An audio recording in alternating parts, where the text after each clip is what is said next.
Kembali lagi di channel YouTube. Jangan lupa subscribe, like, comment, and share. Assalamualaikum warahmatullahi wabarakatuh. Sebelumnya, perkenalkan, nama saya Desi Diasari dengan NPM 2188201003 dari Prodi Pendidikan Bahasa dan Sastra Indonesia semester 1 Universitas Muhammadiyah Kota Bumi. Kali ini saya akan mereview materi bahasa Indonesia yang telah diberikan oleh dosen saya, yaitu Windo Diki Irawan, SPD MPD. Baiklah, langsung saja kita mulai masuk ke materi. Pengertian bahasa. Bahasa adalah suatu sistem yang dihasilkan oleh alat ucap manusia dan dipakai oleh masyarakat untuk berkomunikasi, kerjasama, dan identifikasi diri. Bahasa merupakan alat komunikasi utama atau primer dalam kehidupan bermasyarakat. Selain itu, manusia dapat berkomunikasi dengan menggunakan tulisan dan bahasa isyarat. Selanjutnya, fungsi dan peranaan bahasa Indonesia dalam pergaulan. Pada dasarnya, bahasa memiliki fungsi-fungsi tertentu yang digunakan berdasarkan kebutuhan seorang, yakni sebagai alat untuk berkomunikasi, sebagai alat untuk mengekspresikan diri, sebagai alat untuk mengadakan integrasi dan beradaptasi sosial dalam lingkungan.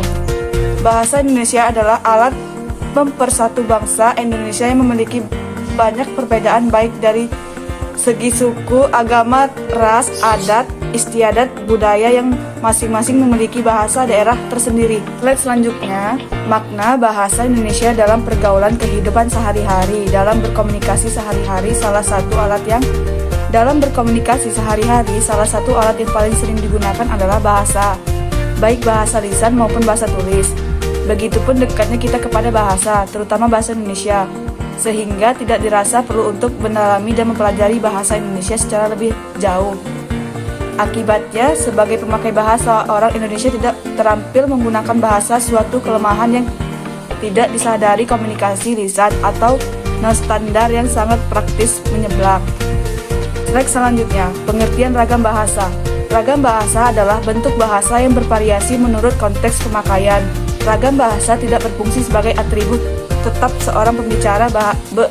Bahasawan yang kompeten biasanya menguasai berbagai jenis ragam bahasa dan mampu menyesuaikan ragam yang dipakai dengan situasi dan tujuan berbahasa. Selanjutnya, pentingnya belajar ragam bahasa, menambah banyak ilmu dan memudahkan bercakap-cakap di daerah yang memiliki bahasa-bahasa dengan kita. Dan selanjutnya, sebab terjadinya ragam bahasa. Ragam bahasa timbul seiring dengan perubahan masyarakat. Perubahan itu berupa variasi-variasi bahasa yang dipakai sesuai keperluannya. Agar banyaknya variasi tidak mengurangi fungsi bahasa sebagai alat komunikasi yang efisien. Dalam bahasa timbul mekanisme. Slide selanjutnya, fungsi bahasa. Fungsi bahasa dalam kehidupan sehari-hari. Yang pertama, alat untuk ekspresi diri. Yang kedua, alat untuk komunikasi. Yang ketiga, alat untuk adaptasi sosial. Yang keempat, alat untuk berkomunikasi dengan sesama manusia. Yang kelima, alat untuk bekerja sama dengan sesama manusia. Selanjutnya, ejaan dan istilah bahasa Indonesia. Ejaan secara umum, ejaan merupakan keseluruhan peraturan pengembaraan lambang-lambang bunyi, ujar suatu bahasa dan hubungan lambang satu dengan lambang yang lain, baik penggabungan ataupun dalam pemisahannya. Secara khusus, ejaan merupakan pelambangan bunyi-bunyi bahasa, baik berupa huruf demi huruf maupun huruf yang sudah disusun menjadi kata, frase, atau kalimat. Selanjutnya, kata, diksi, dan unsur serapan. Pengertian kata. Kata adalah unit bahasa yang mengandung arti dan terdiri dari satu atau lebih morfem. Kata terdiri dari beberapa huruf dan sebuah bahasa tertentu. Secara bahasa, kata berasal dari bahasa Sanskerta, yaitu kata yang artinya konversasi, bahasa, cerita, atau dongeng. Kata juga dapat didefinisikan sebagai elemen terkecil dalam sebuah bahasa yang dapat diucapkan atau dituliskan dan merupakan sebuah realisasi dari kesatuan perasaan atau pemikiran yang digunakan dalam berbahasa. Kumpulan dan dari beberapa kata dapat membentuk frasa, klausa, dan kalimat. Slide selanjutnya, fungsi kata. Kata berfungsi sebagai penyusun kalimat. Setiap kata mempunyai makna yang berbeda-beda. Makna dari kata tersebut juga bisa berubah sesuai dengan penggunaan dalam kalimat. Untuk membuat sebuah kalimat yang efektif, maka dibutuhkan beberapa jenis kata yang menjadi penyusunnya. Selanjutnya, kalimat efektif. Pengertian kalimat efektif. Kalimat efektif adalah kalimat yang disusun berdasarkan kaidah-kaidah yang berlaku, seperti unsur-unsur pentingnya yang harus dimiliki setiap kalimat, subjek dan predikat, memperhatikan ejaan yang disempurnakan, serta cara memilih kata, diksi yang tepat dalam kalimat. Slide selanjutnya, tujuan menggunakan kalimat efektif. Tujuan penggunaan kalimat efektif adalah menyampaikan gagasan, informasi, perasaan dari si penulis kepada si pembicara agar tidak terjadinya kesalahan. Secara singkat, tujuan kalimat efektif adalah menyampaikan informasi secara tepat dari penulis kepada pembicara. Kalimat efektif banyak digunakan pada berbagai tulisan, seperti makalah, skripsi, tesis, disertai laporan penelitian, dan sebagainya. Slide selanjutnya, syarat-syarat kalimat efektif. Kalimat efektif adalah kalimat yang memenuhi syarat-syarat berikut. Yang pertama, secara tepat dapat mewakili gagasan atau perasaan pembicara atau penulis. Yang kedua, sanggup menimbulkan gagasan yang tempatnya dalam pemikiran pendengar atau pembaca seperti yang dibicarakan pembicara atau penulis. Slide selanjutnya, hakikat paragraf. Pengertian paragraf adalah seperangkat atau sekelompok kalimat yang tersusun dari satu kalimat pokok dan beberapa kalimat penjelas.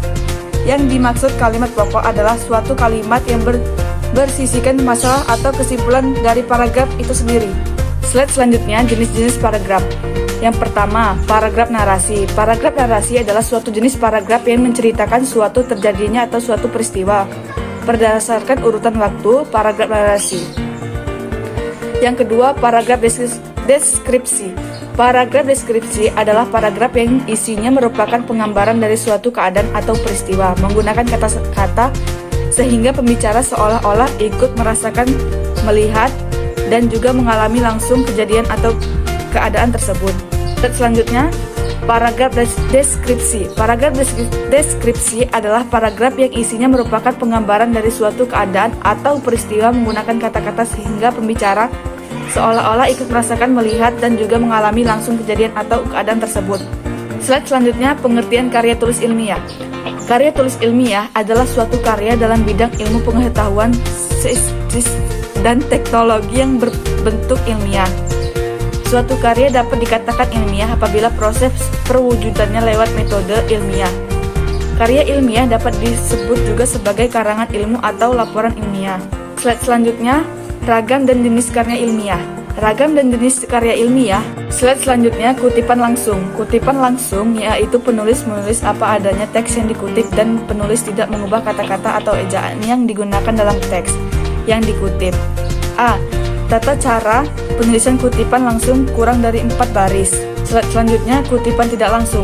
Kutipan tidak langsung adalah penulis menuliskan intisari dari pendapat yang ada di sumber kutipan.